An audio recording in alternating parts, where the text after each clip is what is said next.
Welcome everyone, and today we will be discussing the Cold War.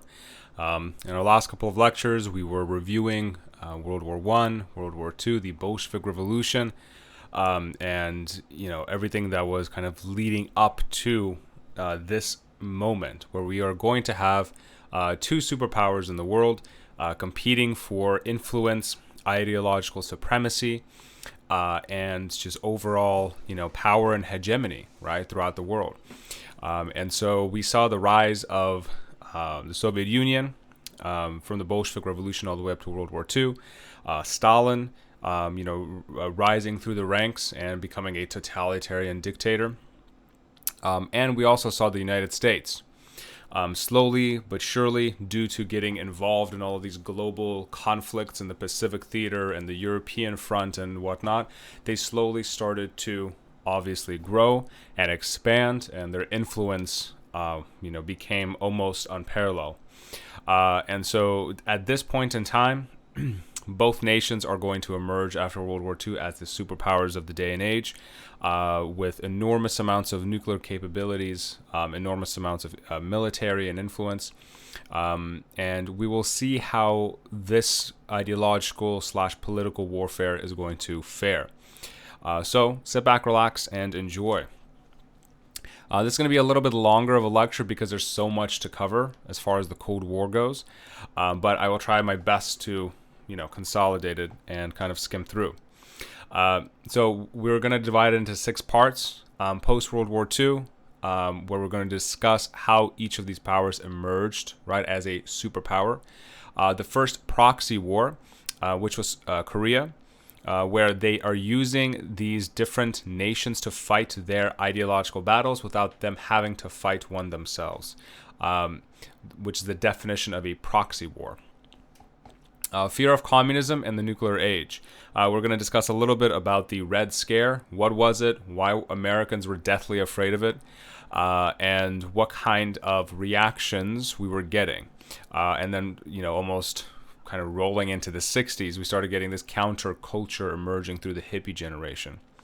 We are going to cover the second proxy war, which was Cuba, and cover the Cuban Missile Crisis and what that was, why that was important, and have a discussion on a lesson in escalation and communication. The final major proxy war was Vietnam. Famous throughout all of Hollywood movies, video games. Vietnam was definitely one of those kind of quintessential 20th century battlegrounds. So we're going to discuss how we got into Vietnam, how we ended up pulling troops out, what was the final kind of, final results, right, of the Vietnam War and, that side of the world. And have a discussion about was it all worth it? And at the very end of the Cold War, we will see increased peace talks between the superpowers and ultimately the Soviet Union needing to fall and crumble. And so let us continue with part 1, post-World War II era. So at the very end of World War II, we saw that Stalin and the Soviets had been pushing a very successful military campaign through the East, kind of pounding away at the German front lines. And they were the first ones to reach Berlin and have the Soviet flag mounted on top of the parliamentary governmental building. And the Allies, headed off by the United States, was leading from the West. And so after all of those various discussions that the big three were having, and then Truman stepped in later because of FDR's passing, the major powers at B, Britain, the United States, and Soviet Union, started to meet and establish how Germany is going to be divided, because Stalin did not want to let go of Germany, right? They lost 20 million or so, men and women and troops and civilians, right? So that was a terrible toll. So he wanted to keep all of it.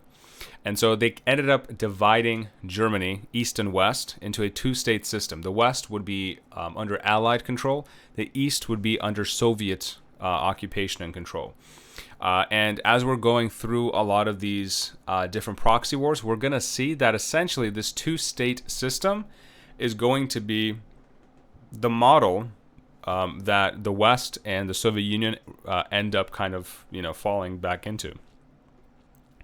And the East and West divide in Germany started getting more and more pronounced as the Soviet Union under Stalin and the KGB started to kind of really shut down communication, not allow anyone to enter in or out of the Soviet Union without their say-so, and really just starting to, close the borders. And so Winston Churchill famously kind of quoted saying that this is an iron curtain that has been drawn across the Soviet Union. And so obviously, if you could imagine yourself a curtain made out of, sheer iron, right? You cannot look through it, right? It's not permeable. And so it's like, I have no idea what's on the other side. And this was symbolically represented with the erection of the 1961 Berlin Wall, a massive concrete barrier between East and West Germany, that was constructed by the Soviets in order to fully shut off East Germany from them. And so this was seen globally, right, as this kind of symbol and mark of oppression in the East, and would become famous later on. And I have a couple of videos coming up detailing them. And so almost immediately after the Berlin Wall ends up, coming up, the Soviet Union and the United States really kind of entered into kind of a very standoffish, sort of negotiation in Germany. And it would really not settle until the Berlin Wall will come down a couple decades later. As far as some of the main kind of doctrines that the United States was now imposing upon the Soviet Union, we had the Truman Doctrine. It was where President Truman, the successor of FDR, announced right after World War II that they were going to give massive aid to European countries, particularly Greece and Turkey, because they were, quote-unquote, threatened by communism and trying to maybe look at some communistic ideals in order to incorporate it into their nations. The reason to do so is that now that we're getting a two superpower system throughout the world, various countries are looking at themselves and saying, how do we build our nation up? Should we go with capitalism or should we go with communism? And they were two very kind of real world ideologies at the time.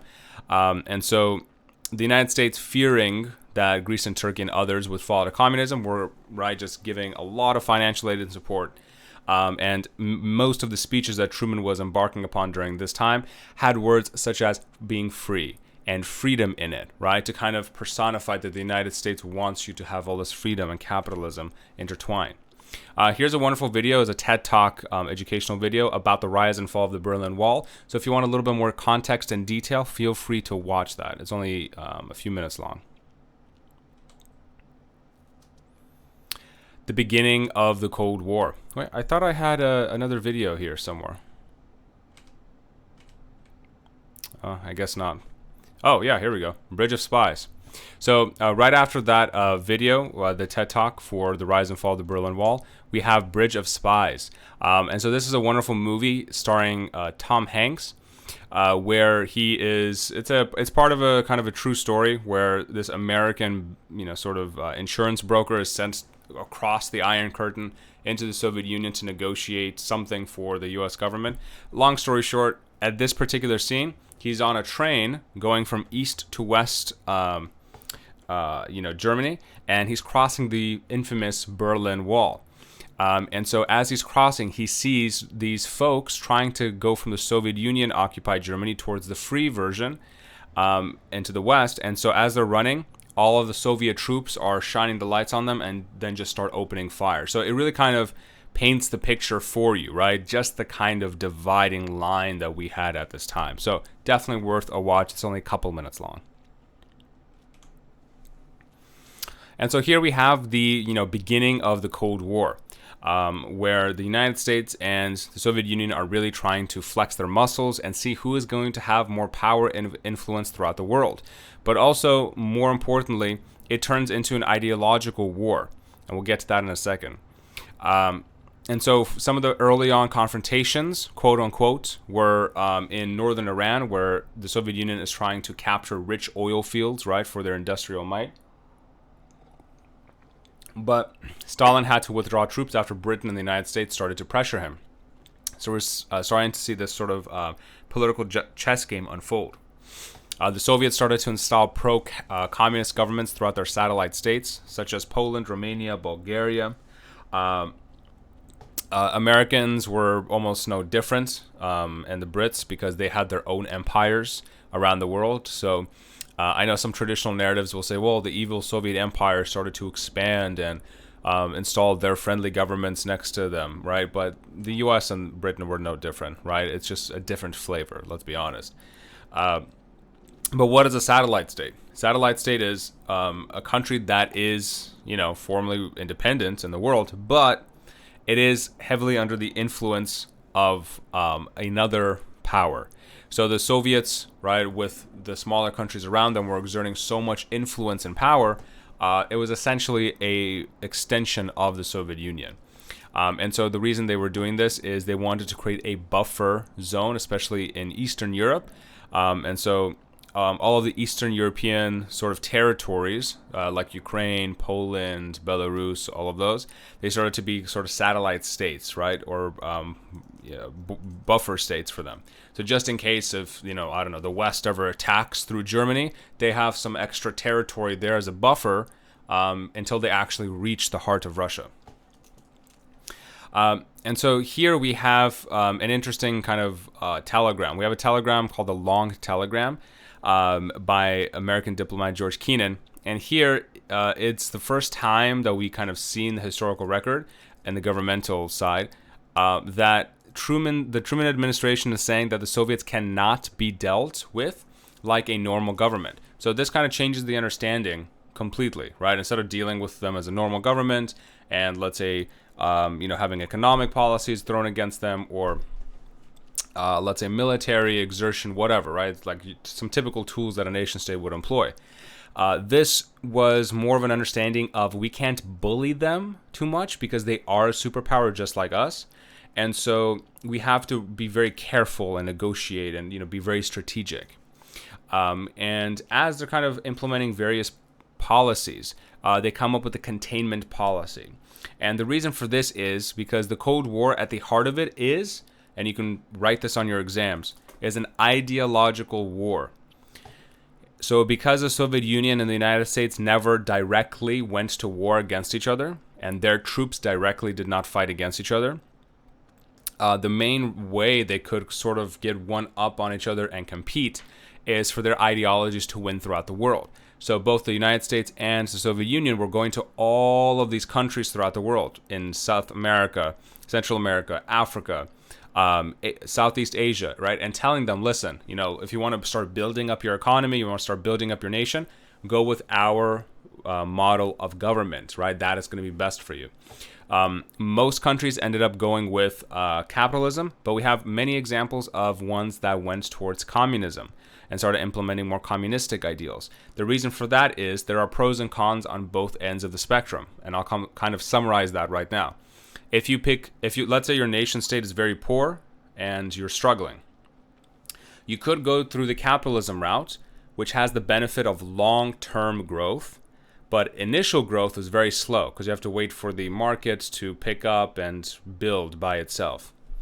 The communism approach is very quick early on, results, right? Because if you consolidate power at the head of the government at the very top, you can automatically delineate any resources you need to the people, right? Have them fed, give them more money, and start building up the communities, right? You kind of really just inject the economy, right, with some life and vigor. But it's slower long-term growth, and as we're going to see towards the end of the Soviet Union's life, right, it kind of just plateaus. And so it was legitimate questions going throughout the world.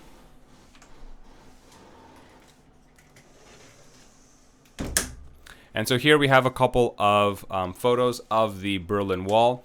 Obviously, it was East versus West, and they tried to really kind of, show and prove kind of distinctions here.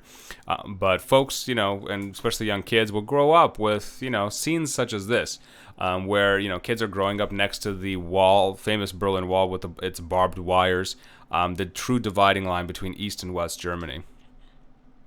And so as Truman is implementing this doctrine of his, of giving funds to different countries so that they are not going to fall under communism.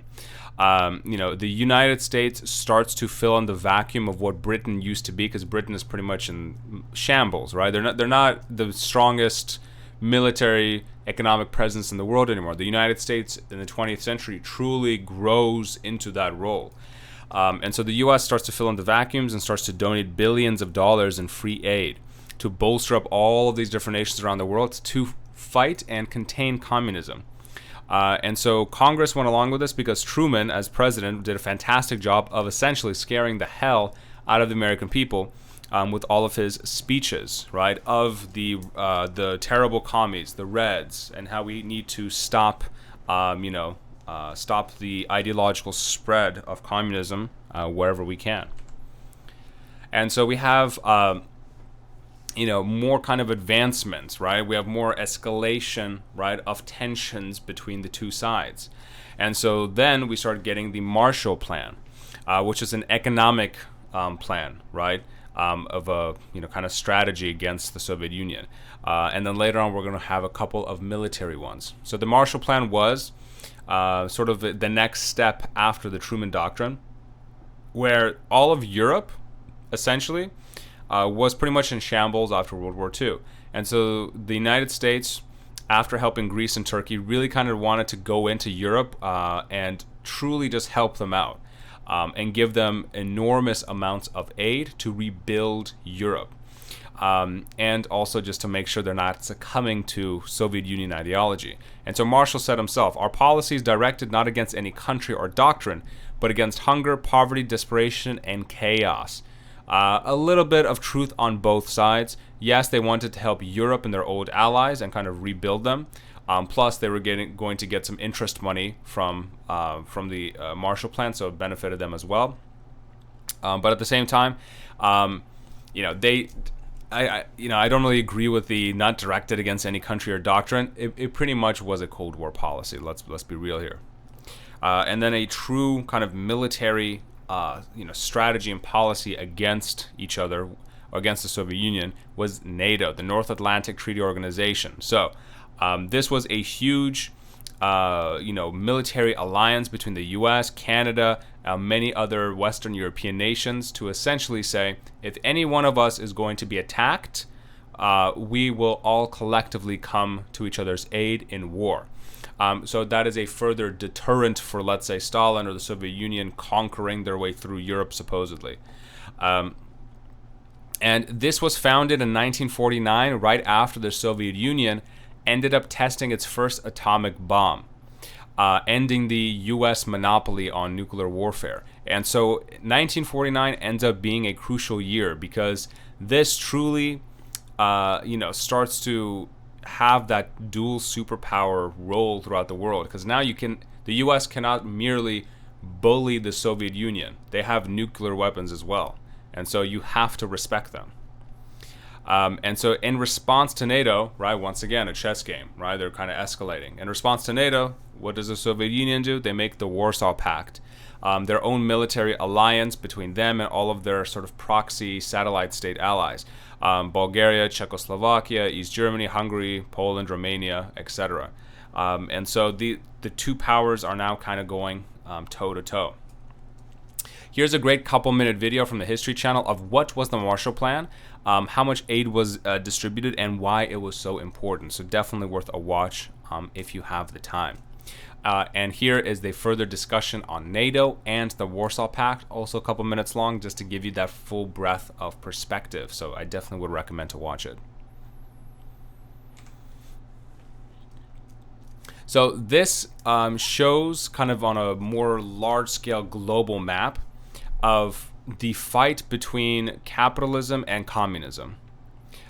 So here we can see that it's not just the Soviet Union that was, let's say, the great commie terror, and that's it. The entire world was truly considering, whether they're going to adopt one ideology or another. So as you can see here, and I'll get my pointer, we start to see that obviously the Soviet Union here in Russia is communistic. They're influencing all of Eastern Europe. They have a large influence in Asia because of China, right?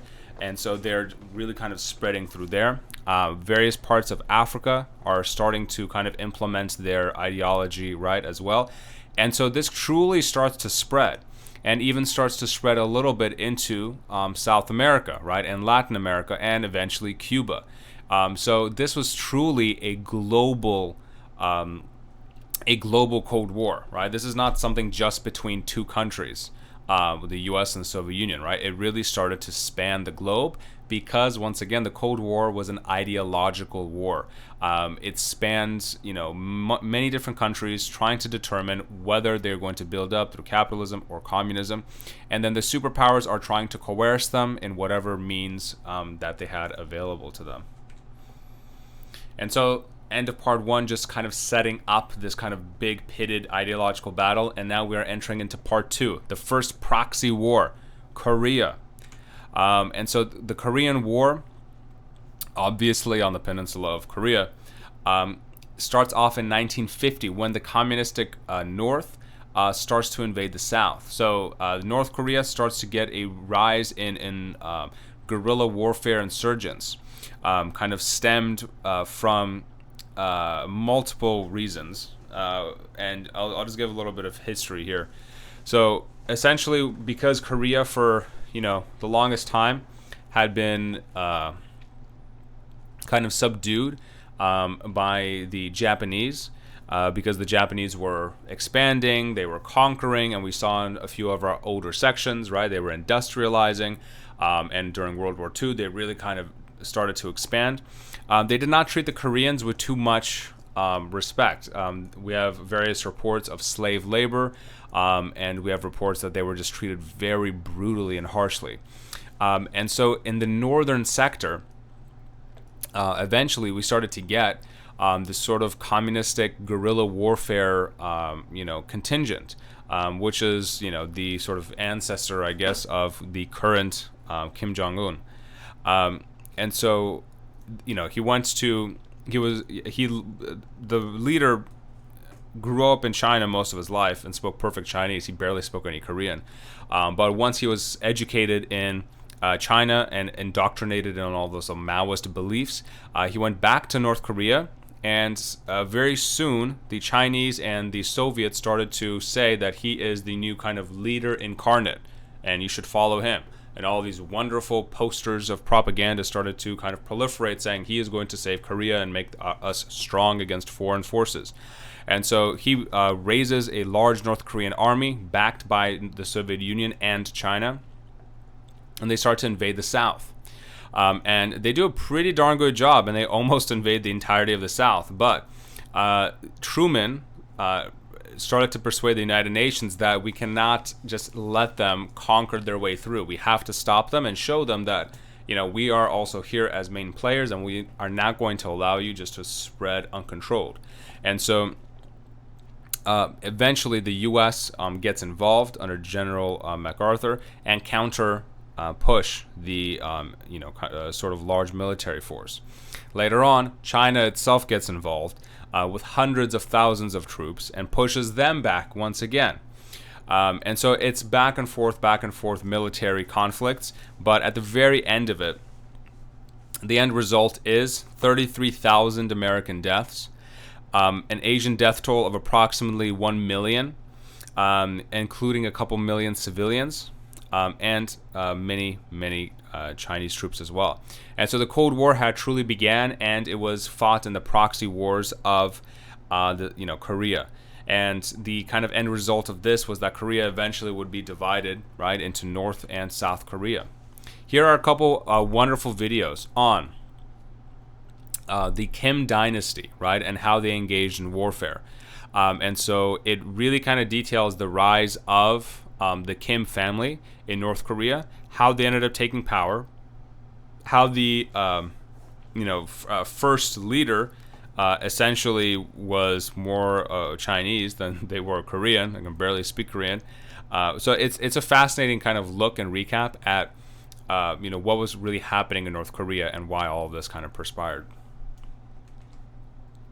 And of course, the wonderful propaganda as we're kind of going on through of the Korean communistic leaders gloriously saving the people, and being beloved by all, right? And everyone's smiling and they have balloons, right? This is just perfect communistic propaganda at its best. And he's friendly with the kids, and there's flowers everywhere, right? It is just a beautiful scene. However, in reality, we started to have massive levels of warfare and bloodshed. We started to have many families displaced and separated during the Korean conflict, and many families from the north and southern side completely and utterly disconnected, because now politically, right, there was a huge dividing line. And truly a global war, as U.S. and UN forces are funneling themselves in to help stop the tide of communistic expansion because of that containment policy we were talking about, right, under Truman. And so truly the start off to a global conflict here. But once again, Soviet and U.S. troops never directly fought against each other. So that is what it makes Korea a proxy war. It is a stage ground where they are not directly engaging one another, but still have so much influence and exertion over other powers at be. And so a terrible war, but one that the U.S. and the United Nations were still well suited for because of all their training and experience in World War II. So it wasn't a horrific engagement for them, considering the number of enemies that they ended up having. And the ultimate repercussion of that was still, even today, North and South Korea are divided amongst the communistic North and the capitalistic South. Arguably, the South has done much better because, like I said early on, the two modalities of government, capitalism has much long-term growth. Communism, at its very heart and root, which rules in fear and intimidation, has a certain plateau that it reaches. And even today, if you go on Google and you type in North Korea or just Korea in general at night, all of South Korea at night is, just glowing with so many cities, right? And so much electricity. You could just tell there's life there at night. North Korea, maybe one or two cities, right? That's like lit up at night. So you can really kind of tell how much economic development North Korea has seen over the last few decades. Not much, honestly. But yeah, even today we do have to contend with Kim Jong-un, and sometimes him having his little tirades and random spurts of craziness, and so that's one of the legacies of the Kim dynasty, I suppose, ruling with military fear. Speaking of fear, let us get into the fear of communism and the nuclear age. And so as we start to see that the U.S. is kind of building itself up, they are trying to also prove to the Soviet Union and the rest of the world that they have the moralistic high ground, because both countries are now also looking at each other's policies inside their borders, and kind of nitpicking and critiquing wherever they can, just to say, oh well, look, you're not doing too great with your people, and then these our system is better. So truly, kind of everything gets involved in the ideological battle. And so Truman, in both a step to help the American people and to kind of show the world that the U.S. can do better, starts to initiate the Fair Deal, which is wanting to expand Social Security, new wages and hours for people, more permanent fair employment practices, and overall trying to improve the American standard of living. Because if you can show the world that your people are, fed, they have excellent jobs, industry and cities are building, right? And you're just growing and expanding, that is going to shine and reflect upon your ideology, right? And so we truly start to get kind of this larger sense of a push for better, let's say, quality of life within the U.S. And in the same breath as that, we start to enter into the Red Scare, because as people are starting to build up within the United States, work, expand, we do have what is known as the Red Scare, which is a fear of communism and that the Reds and Soviets are somehow going to infiltrate the United States and destroy us from the inside. And there's no one more well suited than this example than McCarthy, who was the head of what is known as McCarthyism. So this was a post-World War II scare where Senator McCarthy started to essentially go in front of the radio and a microphone and just yell and point fingers and say, who in the government and throughout U.S. society, who is a communist, who is a red, who is disloyal, and really started to kind of, stoke this fear of the Soviets, right, kind of infiltrating the U.S. And so initially he was highly successful, getting hundreds and hundreds of people to be examined, fired, potentially reviewed by the FBI and the CIA. So he had an enormous amount of, influence and clout. Over time, though, I think maybe in the next slide I have, no. Over time, though, he did end up kind of getting a little bit more crazy. So he eventually ended up calling, a few of the Hollywood executives and lawyers into Congress so that he could grill Hollywood and say that, well, a lot of your political leanings are too left, and some of your names are a little too Eastern European, because at the time, within early Hollywood, a lot of the high-up studio moguls for like MGM, Fox, right, and all these large, movie companies, they were run by Eastern Jews. They came over after the horrific sort of Eastern European Russian pogroms, which were, kind of like hate crimes against Jews. And so they migrated over to the United States, and somehow they found themselves in the entertainment industry. And so a lot of these head executives were, members of the Jewish community. And so, some of them did have ties to Russia, right? Because they traditionally were, let's say, Russian Jews. And what McCarthy was trying to somehow say against Hollywood was, oh, you're originally from Eastern Europe. Eastern Europe is close to Russia. Russia is now communist, so therefore you must also be communist, right? There's like this weird logic kind of following through. And so then he started having his tirade against Hollywood, right? Accusing more than 200 folks within Hollywood of being communists or sympathizers. But eventually, at the very height of his power, I think in the mid 1950s or so, he made a terrible error, and then after like pointing so many fingers and everyone's listening to him, he finally turned his eye towards the U.S. Army and said the Army is now disloyal too, and they're members of the communists. And as soon as he pointed his finger towards the U.S. military, the Army, everyone just looked at him and just said, "Man, you crazy." And then finally, just pretty much threw him out and shut him up. But he did have a very kind of influential role in the 1950s. That is for sure, stoking as much fear as he possibly could.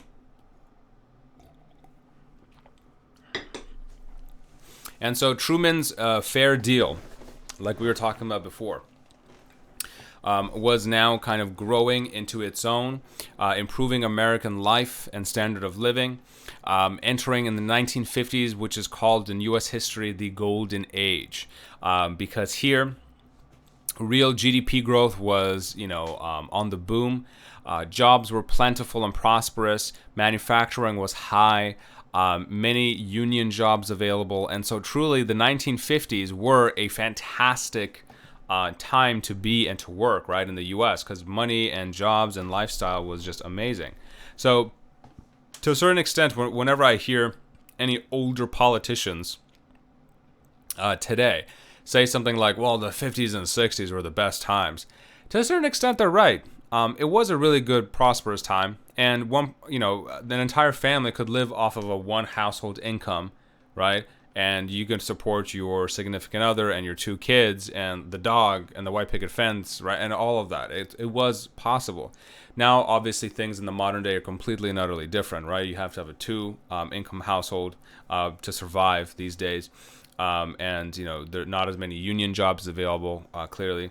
But, the U.S. at this time was really trying to show the rest of the world, once again, that the U.S. method of system and business is the best. television becomes an immensely popular tool as well. We take this for granted today because obviously almost everything we have is quote unquote television or screen based, from computers to phones to iPads, and we're in front of the TV, God knows how many hours a day. But during this time, TV is just kind of on the up and up, and consumer goods and consumer purchases are increasing year by year. By the end of the 1950s, nearly 9 out of 10 Americans now owned a television set. And how much TV did they end up watching? Let's say having some frozen dinners in front of the TV, for instance, or some family movie nights. In 1950, people averaged 4.5 hours in front of the TV. By 1970, almost 6 hours on the TV.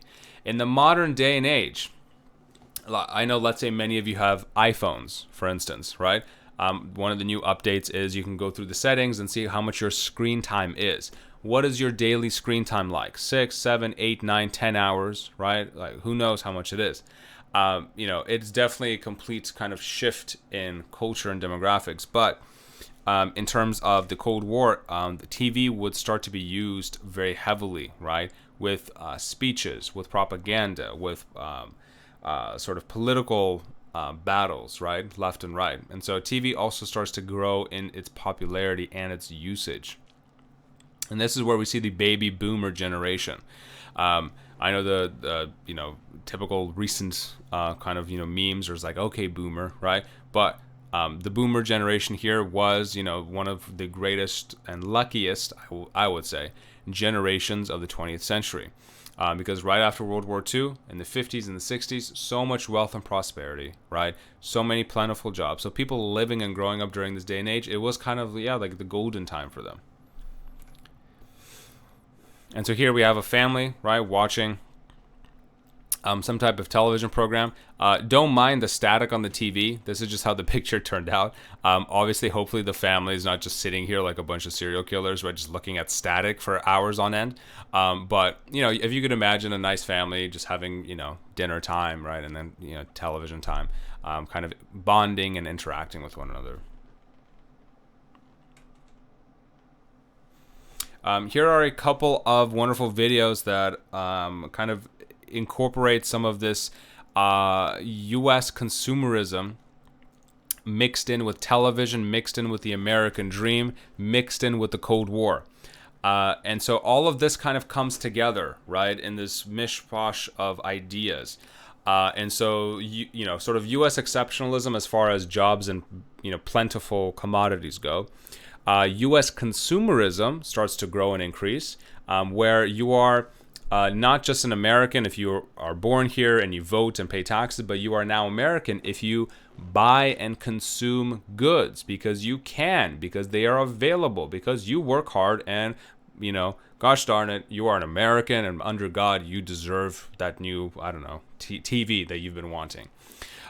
This also extends into the sort of emergence of this American dream ideal, where this early American dream states that, you could have a one-person income. The wife is at home, right, and she's cooking and she's cleaning. And as the video on the left-hand side here is going to show, the video on the left-hand side has the wife have her friend over, and it's pretty much the entire sort of like 15-minute video or so is like pretty much a campaign and promotional video to buy products. And so she's showing her friend and saying, oh, look, I have the new model of the dishwasher. This makes my life so much easier. And the new refrigerator, science and technology, and we bought it, and it makes my life grand, right? And so it's just a really interesting time to look into the lens of the past in the 1950s and see this kind of stuff. On the right-hand side, right, a Tide commercial. Calm down, kids. Stop eating Tide. The trend has hopefully passed by this point, but at a certain point in time, we had the Tide eating kids all over the world. But some Tide commercials, right? And a discussion of how TV started to push people to become consumers and to say, this is something you should have, right? You cannot live without the new model of X, Y, or Z, right? And obviously today, that has kind of taken up its own, life, right? Because almost everywhere we go, we see commercials, right? Every single year, the new iPhone, right? You need to buy it. The camera is so much better. The RAM, so much faster, right? Like everyone always kind of tells you have to have the new greatest thing. And so definitely a couple good videos for us to watch. As we start to get into the later tail end of the 50s, we start to get the space race, started off, where Sputnik starts to become the first satellite, right, to be launched into the orbit of the Earth, and it was launched by the Soviet Union. Now, because at this time, Republicanism started to really start and grow after decades of, many years of sort of democratic rule, right, by FDR. Some Republicans, such as Eisenhower, were, very pro-business, and also did not want to abolish Social Security or other labor laws or, unemployment insurance and whatnot. So truly, kind of whether you're Democrat or Republican, they were knowing this kind of ideological battle is going on in the world, and so they are not playing politics, right? It's sort of a bipartisan push towards being the best version of America possible, right? Obviously, today, modernly, that's not the case. But with Sputnik getting launched into the orbit of the Earth, the United States and all of these senators are now saying, "Dear God, we thought that the U.S. is the number one nation in the world. Are we not? Right? Why were we not the first ones to launch a satellite into space?" And plus, coupled with the Red Scare, people are saying, well, are there nuclear missiles on Sputnik? Like, what's going on? Are they going to fire hell on Earth down to the U.S.? All of these theories. And so, in reaction to this, we start to see a larger investment in education from the National Defense Education Act, which essentially was stemming from America's perceived inferiority in the space race and technology, and now encouraging people to go into school for science, STEM fields, research grants, etc., right? Because we needed to start to push forward our scientific progression to fight the Soviet Union. This is a great video on Sputnik and how it terrified Americans, right, and some old school footage here. So definitely give it a watch if you want a chuckle over a couple of minutes of time. And so as we are entering this age of Sputnik and potential nuclear threat and disaster and what's going to happen in television, right, kind of ramping up the rhetoric as well, we start to get various retaliation policies, right? If one side fights the other, how are you going to react? And so, during Eisenhower's administration, we also start to get the invention of the hydrogen bomb. That is the older big brother of the atomic bomb. Much more deadly, much more sophisticated, and vastly greater destructive power. And so now the escalation of war and the threat of war is building even more. And so the massive retaliation policy of mutual assured destruction, or MAD, in an acronym form, because you have to be mad in order to do this, states that if both of these superpowers go to full-scale nuclear warfare, both sides are going to lose because both sides are going to be utterly and completely annihilated. And so nobody wins.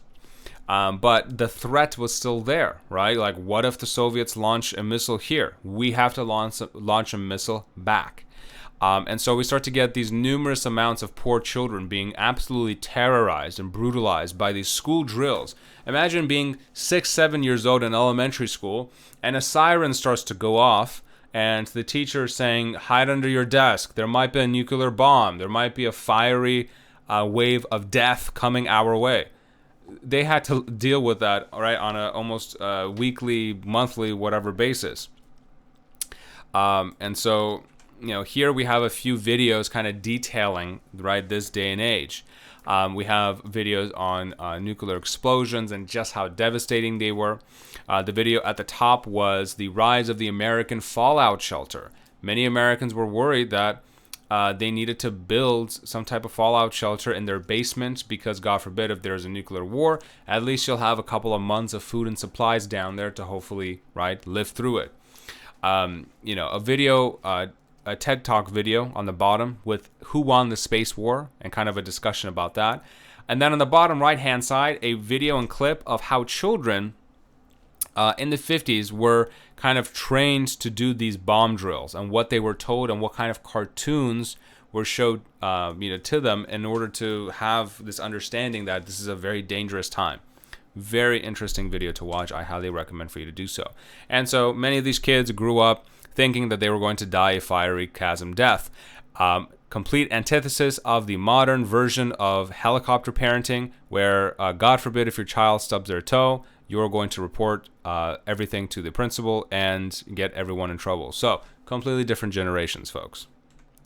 And so here's an example of the supposed American fallout shelter, where you can have a few things in the shelter, right, for you and your family to hopefully live a normal / decent life for however long you had supplies. Part 4, the second proxy war, Cuba. Cuba is going to be an interesting one because we are starting to get into the realm of JFK, right, and the Cuban Missile Crisis.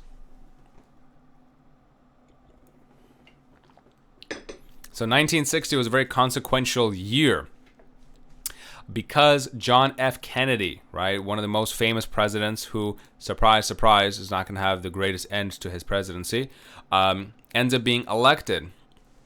And one of the main things that was difficult for him to overcome during his election process was the fact that he was Roman Catholic. Most presidents before him had been Protestant. And so folks were very worried that he was Catholic because as a Catholic, the Pope is the number one honcho. So they were worried that potentially the Pope was going to somehow influence him and tell him what to do and how to run the United States. But of course, he kept telling everybody that, listen, it does not matter what religion I am, because we have freedom of religion in this country. What matters is that I will perform the duties of my office to my best ability. And we have separation of church and state. Here are his quotes. I do not speak for my church on public matters. The church does not speak for me. And so him really trying to hammer down that point. But as he starts to get elected, he enters into that post-Sputnik era where the Soviet Union had that massive success in space. And the United States was kind of, falling back, I guess, technologically. And so this missile gap theory emerges, right? And this is Kennedy's claim that the Soviet Union was now more advanced militarily than the United States. And they had to do something about it. His televised debates during his presidency also showcased the power of television itself. And so we kind of just went over in the last few slides the power of television and it changing American life, right? Most Americans now have access, like 9 out of 10 Americans have access to television, all of these things. And so he was up against Richard Nixon, the vice president at the time. And so it was very interesting because folks who were listening to the presidential debate on the radio thought that Nixon had won. People who were watching the debate thought that JFK had won because JFK came out and just looked so handsome and dapper and put together. Nixon was kind of looking a little sweaty. He didn't put on makeup, right? He didn't really understand the power of television yet. And so Kennedy ended up winning by only 120,000 votes, right? Pretty close, but he ended up clutching out the victory. And during Eisenhower's farewell speech, he warns Kennedy and the rest of the world by saying that there is an immense military establishment combining itself with a permanent arms industry. And so he warns about the military-industrial complex, right, and how it can potentially influence presidents and warfare moving forward. Definitely something that is not discussed often enough. in politics, even today.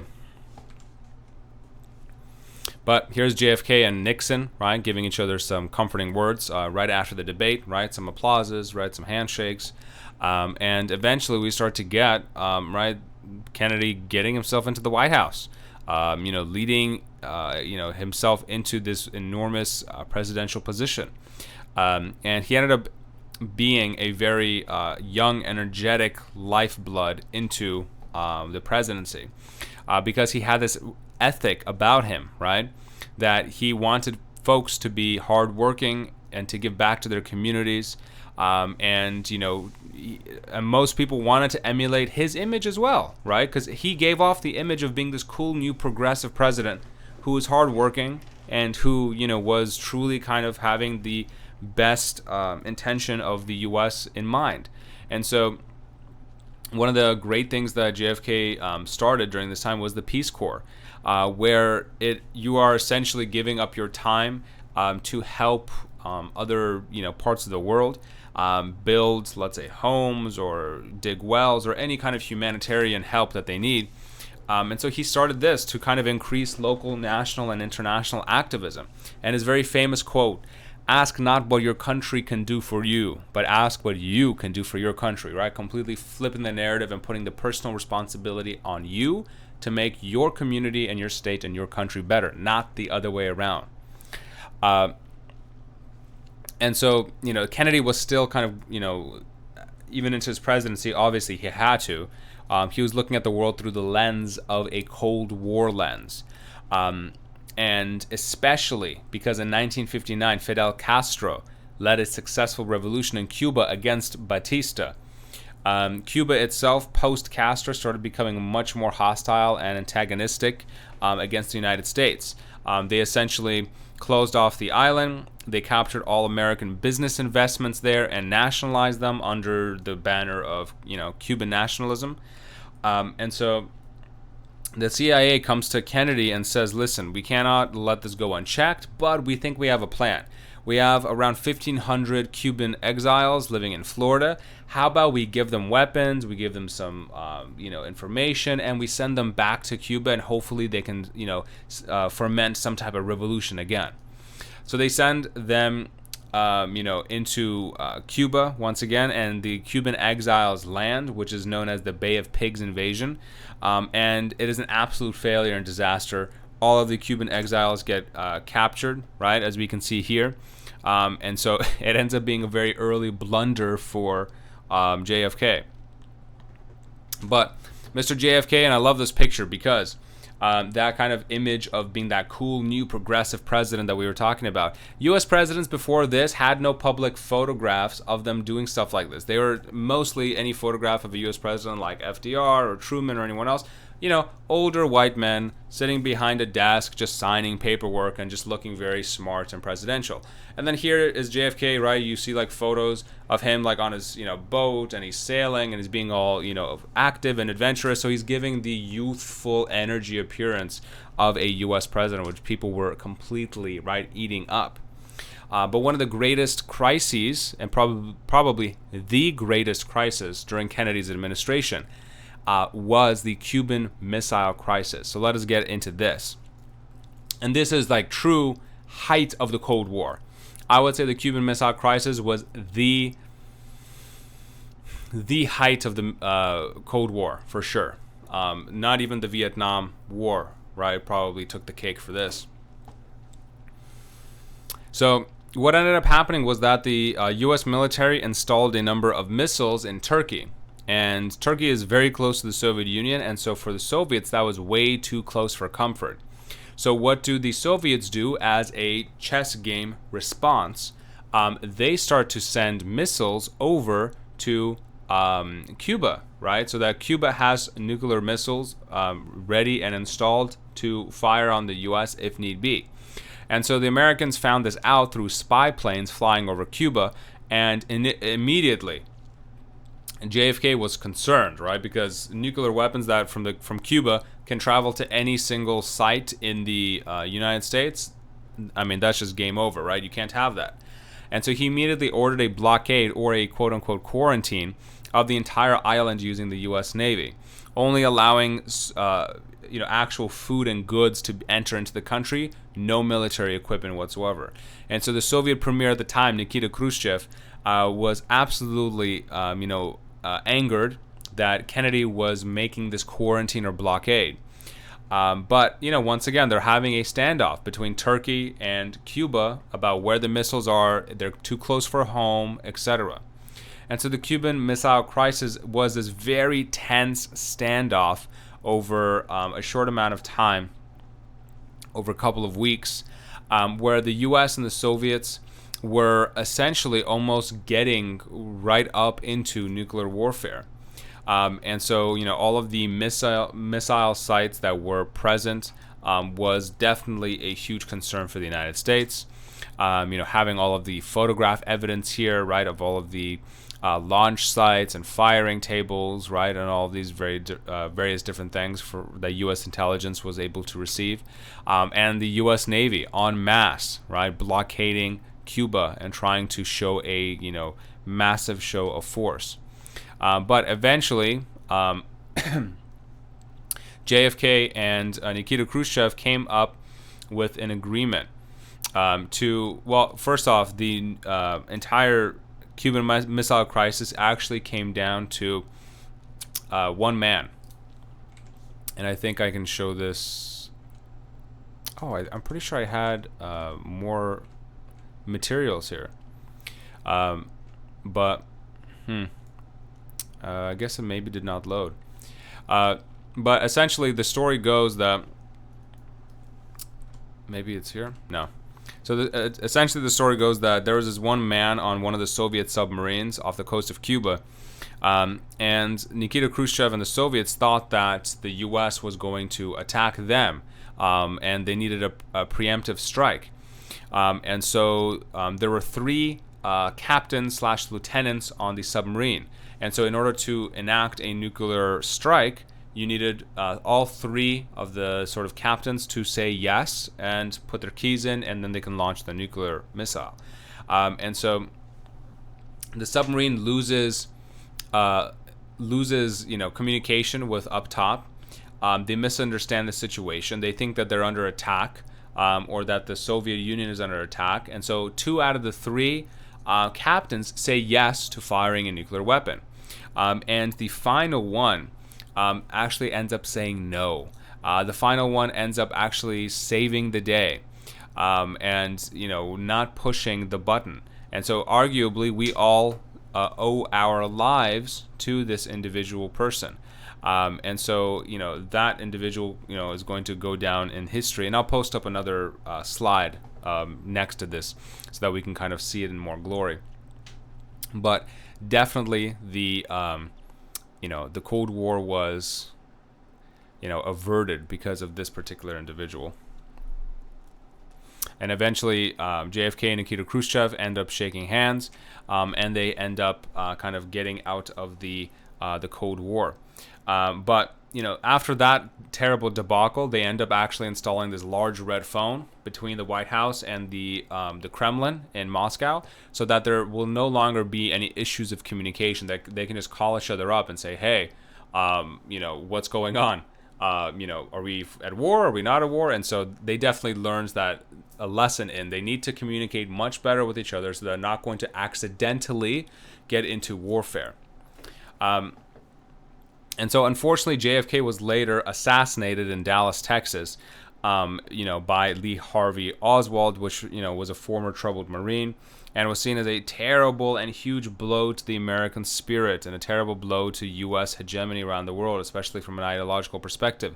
But even Nikita Khrushchev was sad to hear of JFK's passing because he had great amounts of respect for him. Those two men, essentially had the power to bring the world to an end through nuclear warfare, but they chose to have cooler, calmer, rational heads.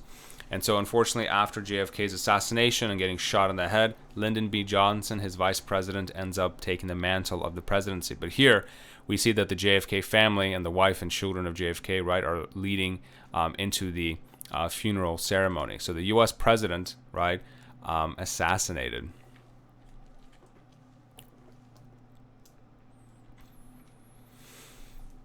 Part 5, the third proxy war. So now we are getting more and more into Vietnam, or just for short, in every single movie that you hear, Nam. This will be the third proxy war in Southeast Asia, and although not as crazy as, let's say, the Cuban Missile Crisis, which had the potential for nuclear winter and nuclear warfare between the two superpowers, Vietnam was still kind of this quintessential important war in a number of reasons, and we'll kind of get to some of those here. But they were it was a very large ideological battleground between the U.S. and the Soviet Union once again, but also more importantly, it started to erode a lot of American trust in their government because of the war and because of the drafts that they were having. So some origins of the Vietnam War were that Vietnam, the Japanese troops in 1945 were being kind of expelled out of the territory. And as World War II came to a close and Japan's troops were kind of withdrawing, France wanted their territory back. France wanted Vietnam back. It was part of their kind of overseas empire. And so they were fighting a war against Ho Chi Minh. He was a nationalist and pro-communist individual and trying to regain control of Vietnam. But Ho Chi Minh wanted his people to be free. And so kind of under the banner of communism, he started to lead this huge revolt and turn it into a communistic state. The U.S. and South Vietnam, because South Vietnam was more capitalistic. They did not want to fall into communism. And they were asking the United States for help. So the U.S. slowly but surely, under Eisenhower and later on with JFK and then Nixon as well, we started to pour billions of dollars into the war, and eventually sending American troops in to bolster the French side. But even France kind of gave up after a while, and then it just turned into the United States bolstering the southern leader, Ngo Dinh Diem, who was a pro-U.S., pro-capitalistic leader of South Vietnam. And so essentially it turned into, once again, a kind of Germany situation or Korea situation where it's one side versus the other. Germany is West and East Germany, but I guess it's more similar to Korea, right? We had North Korea, South Korea, North Vietnam, South Vietnam here, right? Kind of the two dividing ideologies and powers that be. And so slowly the U.S. was getting drawn into Vietnam, although we did not want to. And so as it was more clear and apparent that South Vietnam lacked the military numbers and bases to win the war or to survive the war, the U.S. starts to pour more and more troops into South Vietnam to bolster their capabilities. And here are two fantastic videos. The first video on the left-hand side details why America fought in the Vietnam War. It gives some wonderful diagrams and maps and kind of details what the U.S. objective was. And overall, the main reason was, of course, to contain communism, to bolster up South Vietnam. And at the very end, the professor who is in charge of the talk actually makes a comment and critique, asking, was the Vietnam War actually worth it, right? What did we lose and sacrifice for this war? Because the war was seen as a failure for the United States. We fought for many years. We lost tens of thousands of troops, and it was worth almost nothing because the U.S. ended up leaving South Vietnam, and all of Vietnam eventually got captured by the communists. And so it was like, what was it for? And so at the very end, the professor makes the statement and claimed that if the U.S., let's say for another 2 or 3 years, had stayed, right, and just, fought it out, we could have had, just like North Korea today, a North Vietnam and South Vietnam dual state system. And at least then, the world would have said, it was not in vain. Because nobody goes back in history today and says, well, the Korean War was a failure because we still have South Korea today. They are an ally of ours, right? Going against the unchecked, sort of North Korean threat. But when everyone looks back at Vietnam, pretty unanimously they say, like, what the heck were we there for? What were our objectives? We essentially, we essentially accomplished nothing. And so, it was essentially at the very end of it, the Vietnam War was more of an ideological choice to retreat, not a military choice to retreat, because we could have stuck it out. And on the right-hand side, this is around, I believe, like 15 minutes or so. This is a first-hand account from this wonderful storyteller. He is, a Vietnam veteran, and he is describing to the reporter his experiences getting recruited, getting sent to Vietnam, fighting there, and exactly how the soldiers were viewing the entirety of the war. And him reading newspapers from back home about the war, and them trying to spin this entire anti-communism rhetoric.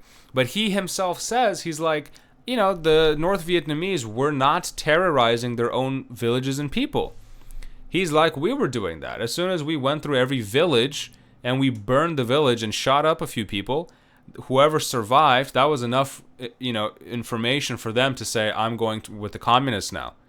And so he's like, the more they were there, the more kind of like fermented anger, right? They were sort of breeding in Vietnam. And so he gives a wonderful description of the sort of feeling it was of being in Vietnam and fighting there. So definitely a good video to watch, a very interesting video to watch if you have some time. And so as we start to kind of progress into the late 60s and into the 70s, we start to get a more Republican conservative viewpoint on things. We start to get the rise of Richard Nixon, one of the greatest presidents in the history of the United States, in my opinion. And we'll get into why I believe so, what his accomplishments were, and at the very end, what his major blunder was. But he won his presidential bid in a very narrow margin, but he still won nonetheless. And the Republicans were actually overjoyed because they thought, oh, fantastic. He is now going to reverse a lot of these democratic policies of the New Deal and Eisenhower policies for, kind of progressiveness, etc. But he said, actually, no, I am not going to abide by the party. I'm going to do what's best for the United States. And so he was actually extending Eisenhower's progressive domestic policies and expanded a lot of the elements of the Fair Deal, slash known as the Great Society, expanding Social Security, expanding the social security nets, social safety nets, excuse me. He was the one that started to get reports that our rivers and forests were being polluted. So he is the one that actually created the Environmental Protection Agency. So for all of you that love the environment and you love animals, Nixon was your guy. He created the EPA, which started the standards of trying to have a clean world for all of us. And unfortunately, in today's modern day, we have President Trump and the Trump's administration policies that have essentially eroded a lot of the EPA's power. But here's President Nixon being sworn in, right? And this is also an important point. The fact that U.S. presidents are now being sworn in with the Bible. This started to become a trend more and more in the 20th century as we started to get this Cold War. Because initially, for instance, the U.S. currency did not have on the back, "In God We Trust." And then later on, they put "In God We Trust." The very public putting your hand on the Bible, because we're supposed to have separation of church and state. This is supposed to be a very secular position of government. The entire notion of putting your hand on the Bible and swearing by God was a reaction against communism and the Cold War as well. And so a lot of these little things that people don't really realize were complete measures and ideological, political, symbolic, right, measures against the war. And so Nixon here is getting sworn in, and very quickly starts to kind of win over the hearts of the American people because he was a very intelligent, tactful, and shrewd politician. He was an ex-attorney. So he studied the law carefully, and he was trying to do what was best for the United States in most regards. And so, in my opinion, he was truly one of the best U.S. presidents, because as soon as he got in to the presidency, one of his first promises was to pull out U.S. troops from Vietnam. He's like, he believed that we're not really accomplishing as much as we should. And so, more and more people at home were protesting and saying, hey, we don't want to be part of the Vietnam War. What are we doing there? We do not see a clear objective here. It's all messy, etc. And so he vowed to pull them out. So, that was seen as a big win for him. He also continued to improve relations with China. He was one of the first ones to truly kind of, open up the conversation and believe that China should be part of the larger diplomatic and economic well-being of the world. And that hopefully by working with China, a very big communistic country, that hopefully by working with them, he could eventually get the Soviet Union at the table too. And so 1972 was a crucial year because Richard Nixon finally negotiated his way into formally visiting Beijing to meet the communistic premiers. And so this was a huge, huge event in the 20th century, because for the last couple of decades, we had been saying the communists are terrible. They're terrifying, right? The Red Scare is real. Nuclear warfare is a real threat. And suddenly he is visiting sort of the heart of the Chinese communistic land and sitting down with them. And so, he made his visit to China extremely successful and opened up so much dialogue. And we'll get into a couple wonderful photos that I have of, let's say, his experiences there. And eventually, 3 months later, his visit here landed him a visit within the Soviet Union itself. And so Nixon, going up against all sort of political machines back at home, telling him, do not talk to them, do not engage them, they are the enemy. He, on the other hand, says they should not be enemies. Yes, we have ideological differences. However, especially him being an astute studier and observer of the Cuban Missile Crisis, he probably believes that, listen, no matter what we do here, whether we have differences or not, the threat of nuclear warfare and the entire world burning in a fiery chasm of death is not worth it. And so he started to initiate these talks, such as the Strategic Arms Limitation Talks, or SALT for short, which started to talk about reducing nuclear warhead quantities. This is somebody that wants peace throughout the world. He's trying to reduce the number of nukes that we have to kill each other. And so definitely a very aggressive but responsible and moralistic presidents that we had. Here's a couple of videos that is great to watch. The video on the left-hand side is Nixon, meeting with the heads of the Chinese government, and detailing some of his interactions and speeches, to the people of China, right? While he was at a kind of a dinner, banquet type of thing. And in the speech, he notes that, yes, we are people of ideological differences, etc., but the Chinese people are a great people, and we need to start opening up trade and relations. And so he sort of paved the way for U.S.-China relations for the next couple of decades after. And on the right-hand side, after he was done visiting the Soviet Union, and in a very typical Soviet Union type of way, I could barely find any evidence at all that he was in the Soviet Union. I couldn't find some, nice primary source photos as of yet. Maybe in the future I will. But typical Soviets, KGB, right? They're just locking down all the information. But after he visited the Soviet Union, he posted this video, this speech of his, in terms of the superpower state of the world, the U.S. versus the Soviet Union, ideological differences, etc., and once again trying to lead the conversation more towards peace and reconciliation. And so here's Nixon early on, kind of visiting the Chinese premier, and shaking hands and truly kind of showing the world, right? Because all these photographs are being printed around the world, showing the world that the U.S. wants to kind of be the large peacekeeper, right, around the world. And perhaps this is the most famous photo of Nixon at the Great Wall of China with some of the heads of the government. And he, in those videos a couple of slides ago, if you watched it, they recorded him saying at the Great Wall, he's kind of looking up at it and saying, the Chinese people are great people because who else could have built such a great wall? And he says he made a comparison between the United States and China, capitalism versus communism, saying, although this is a magnificent wall, I do not want to build the same wall ideologically between us, right?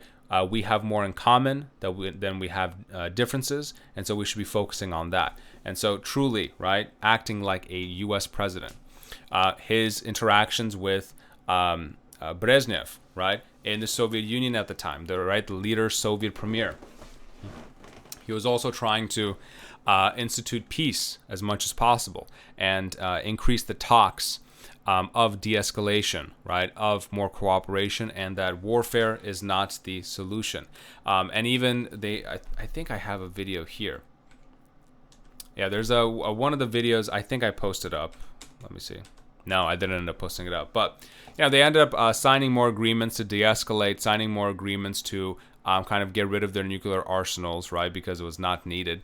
At the very great height of the Cold War, the United States and the Soviet Union made so many nuclear weapons that it could have destroyed the world a couple hundred times over. That is how many we had. Tens of thousands of nuclear weapons. Complete and utter overkill, right, to say the least.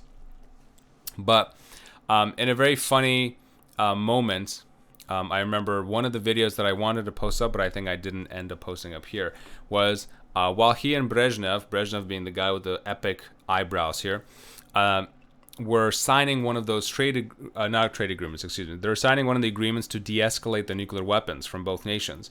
And so they're officially signing it in front of like the newsreels and all the cameras and the reporters and stuff. And so they're signing it, but Brezhnev is kind of like just reading through a little bit more carefully just to see that he's signing properly, whatever. And then Nixon's kind of just like, like glancing over as if he's going to cheat. And then Brezhnev kind of like, puts his like, notepad a little bit to the side, and then Nixon kind of puts it to the side so he doesn't cheat as well. So all the reporters start laughing. They both start laughing and giggling, So it really kind of like humanizes both sides, brings forth this, idea and notion that yes, we have more in common than we have different, and we should not be the enemy to the point of sending nuclear weapons towards each other. And so let us get back to Vietnam and Nixon closing off Vietnam a bit more. And so here, while we have Nixon trying to close out and end the war as best as he can, and the entire policy of Vietnamization, right? It was initially to expand, equip, and train the South Vietnamese forces. So essentially, the goal was, as the United States was going to pull out of Vietnam, we are going to train the South Vietnamese to fend for themselves and fight or defend themselves against the North incursions. And so we kept increasingly doing so. But nearby regimes like Cambodia, for instance, had a huge communistic party revolution. And so Nixon was forced to divert some troops there to cut off supplies. But Cambodia ended up, falling under the communistic spell as well. But at the same time, as all of this kind of communistic fervor is, reaching new heights in Southeast Asia and kind of sort of dictating that the U.S. should be doubling down on their military intervention there, we have more anti-war protests at home.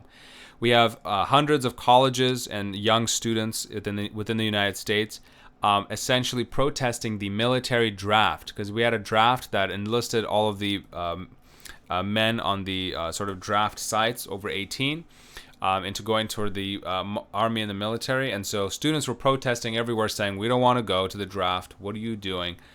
This is not our war. We do not agree with this war. This is not a moral war such as, let's say, World War II, where it was Hitler and we could truly see this is a monster and we have to stop them. This is more of a kind of chess game Cold War, as a slower burn. So most folks did not understand what was at stake here. And so they were really, protesting. And so Nixon had a large amount of pressure back at home to end the Vietnam War. And we have here the rise of the hippies.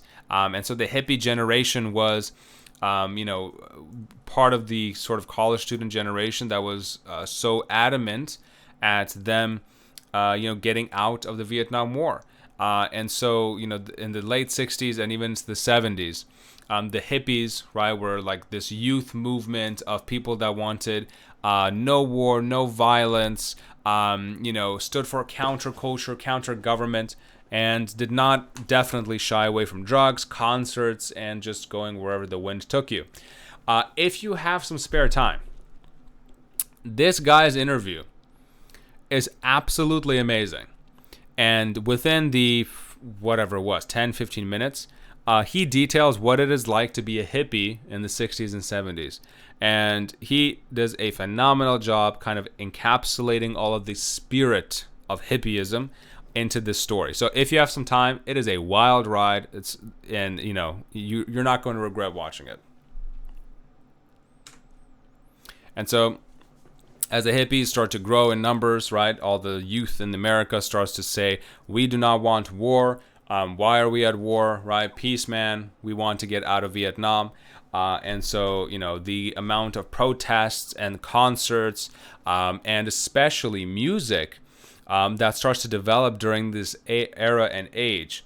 I should probably incorporate more slides for next time in my lectures about some of the music and the songs and the genres that came out of this time period, essentially being very anti-war, right? Anti-Vietnam, getting out of the war. And so even music had an enormous uplifting effect, right, in the hippie movement, right, that were making peace signs and wanting peace and love throughout the world. For any of you that have heard of Woodstock was this enormous concert that they had in a very kind of anti-protest way. That was seen as like hippie central in 1969.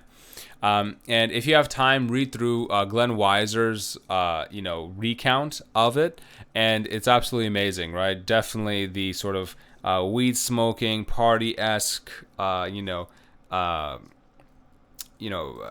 that it was. It was absolutely enormous, and had one of the largest gatherings in history, right, for a concert. Absolute epic in scale.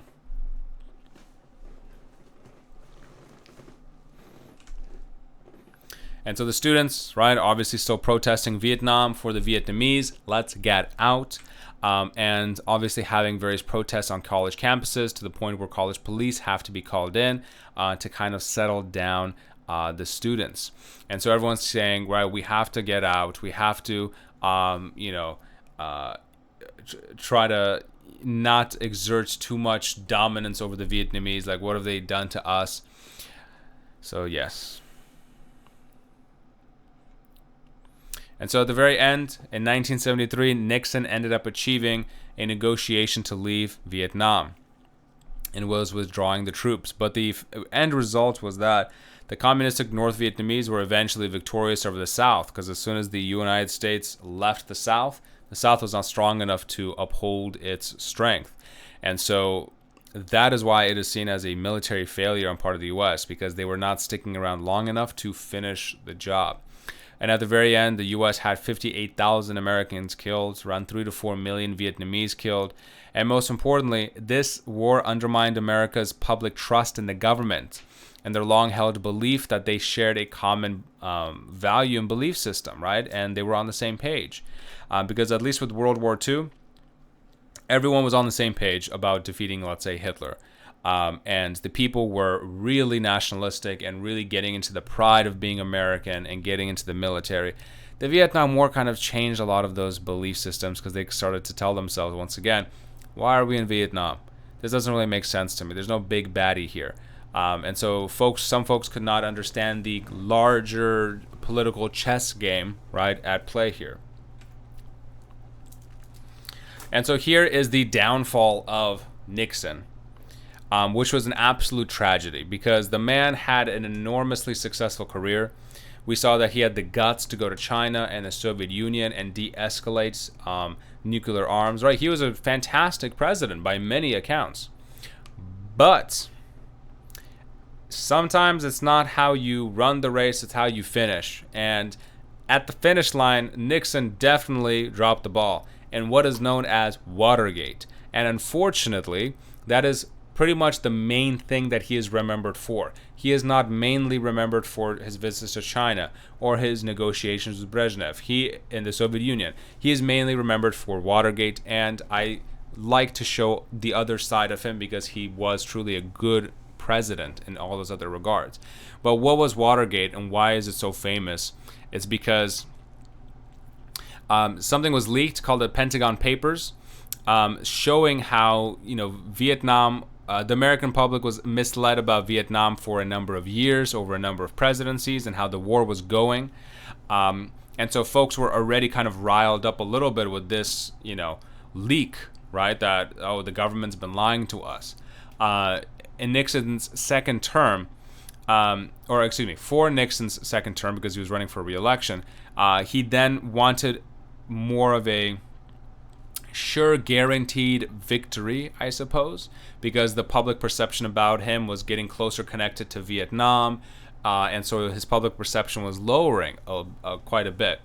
And so he sent some folks to the Democratic Party headquarters in the Watergate apartment complex in D.C. Essentially, the head, because he's a Republican, so he sent his folks to the Democratic Party to just steal information, see what their tactics are, see where they're going to be campaigning, to get a larger understanding of how they could win.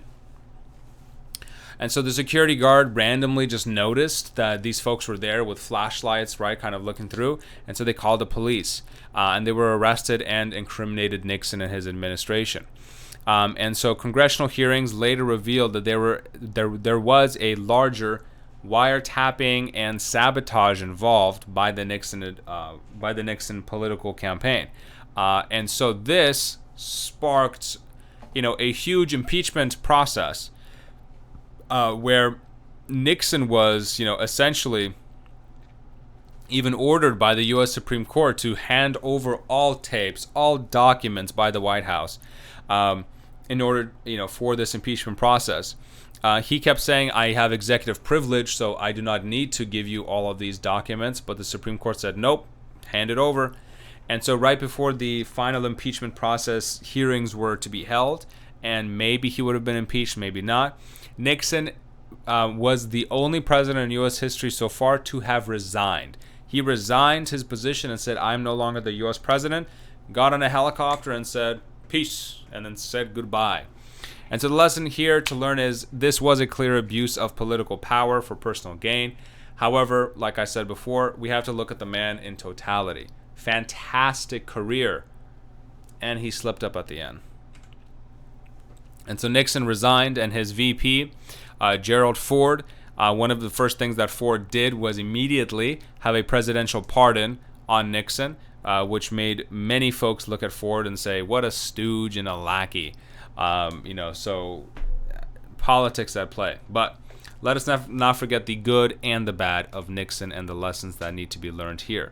And even if he's pardoned, guilty of some things for sure, but I think in the greater scheme of things, he definitely, was still a good positive action in the world as a whole. So this is a nice short sort of biography video of the life of Nixon. It's only a couple minutes long, but it kind of wraps up a lot of his life and career for you. So definitely worth a watch if you have time. And the last part 6, the end of the Cold War. We're almost there, people.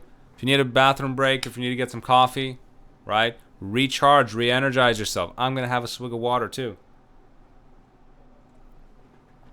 All right, end of the Cold War.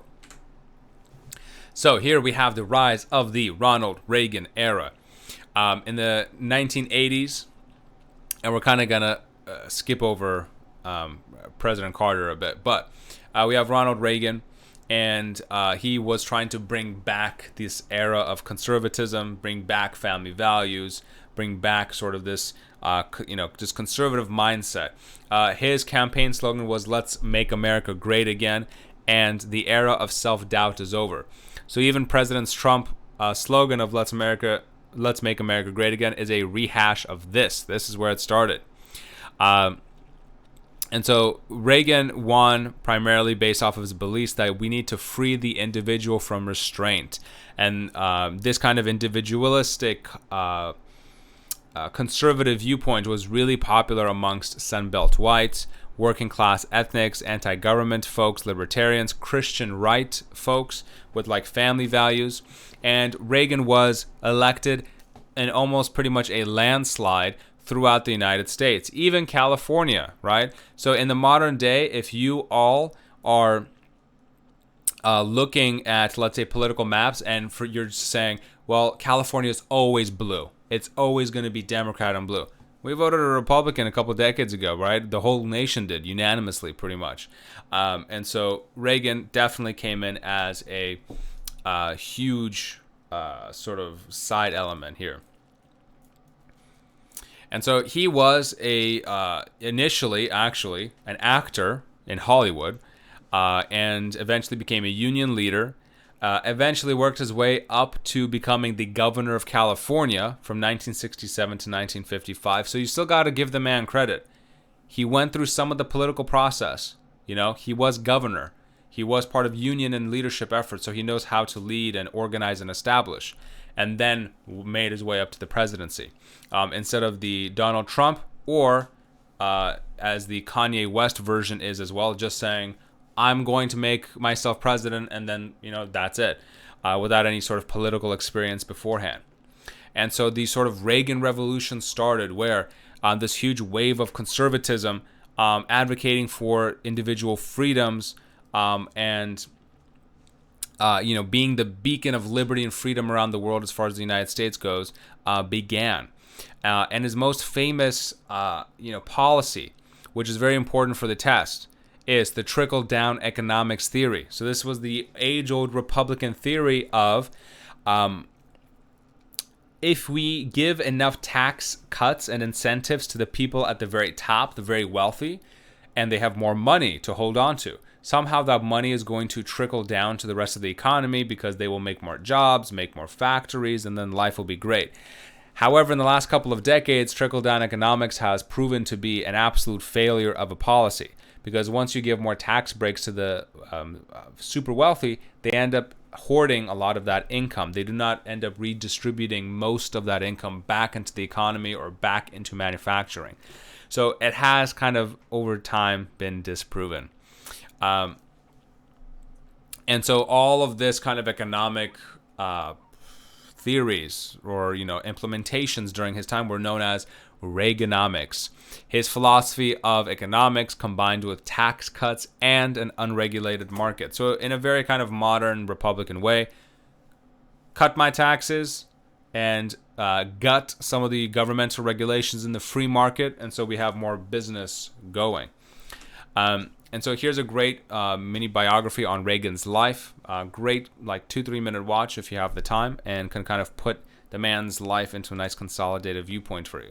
But the man that used to be an actor in Hollywood eventually turned into the president of the United States. And he ended up being a very charismatic individual. Here he is early on giving one of his most famous speeches, A Time for Choosing. This is a little bit longer, I believe 15-20 minutes long. But any of you Republicans in my class or fans of conservatism, just listen to the way the man speaks. He is so calm and eloquent and makes fantastic points about personal responsibility and individualism. You could just imagine and you could see why people voted for him. And it is a great speech to listen to. So if you have the time, please go in and actually view this. You will not be sorry. They attempted also during this time, during the Republican time, for deregulation, right, of the market and increasing military spending. This is perhaps the greatest two things that Reagan was known for. He was known for deregulating, but also to increase military spending to compete with the Soviet Union. And so he was deregulating plenty of industries over time, right, to give them more freedom, right, doing whatever it is that they were doing. The Federal Savings and Loan Insurance Corporation, for instance, faced bankruptcy. And after Reagan left office, they needed a bailout. So that was an estimated $250 billion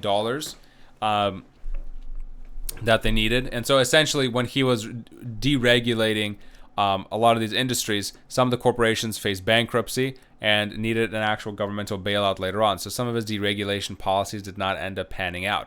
But one that did end up panning out, actually, is the air travel industry. President Carter and Reagan both kind of implemented this in the airline field, which is why flying through the air has become much more accessible to the average consumer nowadays, right? And the prices are not absolutely exorbitant. And so they deregulated it quite a bit. And so what ended up happening was, instead of you sitting on the airplane in a very comfortable and luxurious chair, and the workers coming over with the trolley with like amazing steak and wine, and it was an experience for you to fly back in the day. It really was. It was like a high class experience. And then now with deregulation, they ended up just filling the aircraft with so many more seats to pack us in like sardines and maximize profits. So it makes it a little cheaper for us to travel, but at the same time, if you're traveling for like 15 hours straight on an airplane and you're just like stuck in the middle like a packed sardine, it's not the greatest experience in the world. But Reagan at the same time also was spending an enormous amount of money on the military to fight communism and to promote American exceptionalism throughout the world. So although we have a general era of, let's say, formally entering into agreements with the Soviet Union and, reducing our nuclear armaments, he was still increasing traditional military funding. Which created a huge deficit as we were going across the world and sort of bolstering all of these different places. During his presidency, the national debt tripled to $2.7 trillion. So he definitely put all of this on the credit card and just said, we gotta pay our way through the war. But even as he was increasing all of the military spending, we had a great number of things happen throughout the world. As far as the Iran Contra affair and Gorbachev meetings go, sort of the overall message here throughout the world, or his policies, were that the U.S. was ideologically opposed to totalitarian communists, but assisted authoritarian non-communist regimes throughout the world. So essentially what that means is Reagan and the United States at this time were against any actual communist leaders around the world. But if there was a dictator around the world and they were keeping the peace, we were pretty much okay with it, right? Because we were not expected to go all throughout the world and just, gun-ho, be the, protector or policeman of the world. And so the Iran-Contra affair was a little kind of stain on Ronald Reagan's record, because Congress told him not to get involved in the Contras in Nicaragua, which is the communistic sort of group that was, kind of going in and causing trouble. But through Reagan, funneling money through Iran and arms deals and CIA stuff here and there, he ended up trying to funnel funds into the Nicaragua conflict. And so newspaper leaks came out about this. And, of course, Reagan denied any knowledge or involvement of this, but it was kind of like a stain on his record. But more towards the Soviet Union. As he started to meet with the new leader, right, the new premier, Mikhail Gorbachev being the guy with the famous sort of lightning sort of scar on his forehead, so sort of like the Russian Harry Potter, if you will, with less hair. They started to meet, and the Soviet Union, and especially Mikhail Gorbachev, understood that the Soviet Union was now, economically, like I said before, plateauing, because that's what communistic governments do if they do not start to implement some type of capitalistic elements into the system. And so he wanted to progress the Soviet Union into the new age, and created policies like Glasnost and Perestroika, which were political and educational openness and economic reform. So essentially, he wanted to bring the Soviet Union into the new age, open up education, open up freedom of expression and ideas, right? And having ideas proliferate throughout the Soviet Union, and economically to restructure and reform it into more of a free market society, right? So that people are going to have more of an incentive to start working, right? Because he was seeing that things were just really, really stagnant and was not going anywhere. And, unfortunately for him, the old system of the Soviet Union crumbled faster than the new system that he had envisioned and put in place. And we'll talk about that in a sec. But essentially, both sides agreed here at the Gorbachev meetings to stop the arms race, to eliminate many nuclear missiles, to pull Soviet troops out of Afghanistan, because the Soviet Union had entered into what was known as the Soviet-Afghanistan War, and ending superpower hostilities. Now, this Afghanistan war was, seen as an important one because it had long-term effects. The main long-term effects it had was it eventually formed Al-Qaeda, which was trained by the United States and the CIA when they were fighting against the Soviets. And then later on, we had the terrible 9/11 attack on the World Trade Centers in New York. But at this day and age, right, the Soviets were going against the Afghans, and they were really kind of going at it. And eventually, the Soviet Union, eventually crumbled, and Reagan's version of them being an evil empire finally turned into the version of them going into another era. And so here are some primary source photographs of, let's say, some of the generals being put forth in Congress to show some of the, let's say, Iran-Contra and Soviet-Afghanistan kind of footage, right, and kind of detailing what they were going through. This is the Iran-Contra kind of hostage prisoner exchange that they were trying to implement when some American officers were, taken. So, the U.S. is getting involved more and more around the world, not surprising. But kind of the mainstay here is that Reagan with Gorbachev, the Russian Harry Potter, right, with the birthmark there, they were getting into all these wonderful discussions to finally bring the Soviet Union into the new age, to stop the hostilities, to stop the enormous arms race that they were having. But, on the flip side, Reagan was still pumping heavy amounts of money into the military. So I guess he was trying to show force, show that the United States can and will fund this enormous Cold War, and they have the capability to do so because the U.S. economy was enormous under the capitalistic system. The Soviets could not keep up financially with the war. And so over time, I guess they just crumbled because financially they couldn't keep up with it. But thankfully, they did have these meetings and agreements and started to sign more of a friendly peace policy, right, between the two of them, getting closer and closer to the end of the Cold War. And so the very end of the Cold War ended up being the breaking of the Berlin Wall, and slowly but surely afterwards, the disintegration of the Soviet Union because all of the smaller republics of the Soviet Union started to fall. So in the fall of 1989, Gorbachev made it clear to the world that the Soviet Union would now not interfere in China's or any other worldly affairs. They could not do so. And so publicly, they started to lose a lot of their power. The Berlin Wall in Germany was now destroyed. So people were running up to it and sledgehammering it and just destroying it and getting rid of it. And traditionally, a couple of decades ago, like we saw with our Tom Hanks clip, if you watched it, the Soviet troops would be up there with AK-47s and just mow down anybody that came close. Now the guards were kind of just like standing back and just letting it happen, right? This was just a wave of sort of democracy and revolution coming through.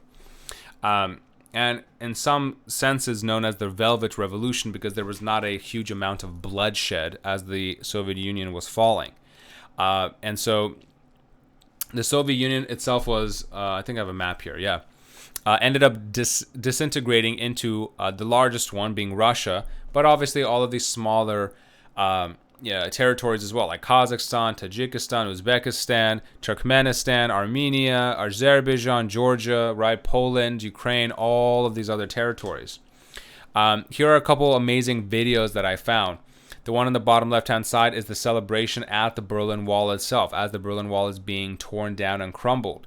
The video up top details a kind of overall message of the fall of the Soviet Union, how it happened, how the Lenin statues started to get torn down, and how the oppressive communistic regime was put to an end.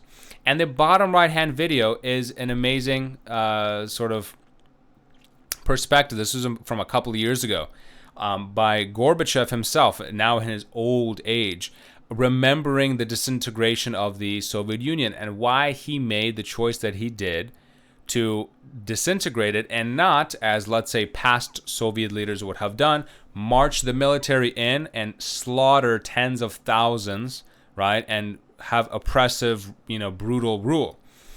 He essentially said that he saw that civil war was on the horizon if he tried to keep things together forcefully. He saw that all of these different nation states were rising up and they wanted to be free of Russia and the Soviet Union. And the fact that there were nuclear weapons all throughout the USSR, he said, could you imagine a civil war with nuclear weapons? He's like, I do not want to imagine that at all. So he's like, just for safety's sakes, he's like, we just disintegrated the Soviet Union and we left it at that. We chose the peaceful route. And arguably so, I think it was the better route, because on the opposite side of the spectrum, if things would have gone horribly wrong, probably nuclear war in a civil war standpoint. And so by 1990, 1991, 1991 was being the official disintegration of the Soviet Union entirely. The Berlin Wall ended up coming down, and folks were kind of destroying the last symbolic, form of tyranny, right, in Eastern Germany. And East and West Germany were able to reunite once more. And the bad, evil Soviet Empire of the 20th century had now fallen, and American capitalism and hegemony is now going to rule the world. And so my lasting thoughts on this are, the Cold War has definitely been one of the most influential 20th century experiences and kind of world affairs that we've had. It truly encompassed a global perspective. Yes, it did have two main players, the Soviet Union and the United States. However, it was truly a world conflict, and so definitely deserves its echelon sort of pedestal place on world history. So that is the end of the Cold War. Do not forget, we have some assignments due, some modules, and some quizzes up as well. Thank you so much for being here. Thank you so much for listening to me. I hope you had a fun, enjoyable time through the lecture, through some of the videos, and I can't wait to see you on the next one. Thank you so much for being here. Take care.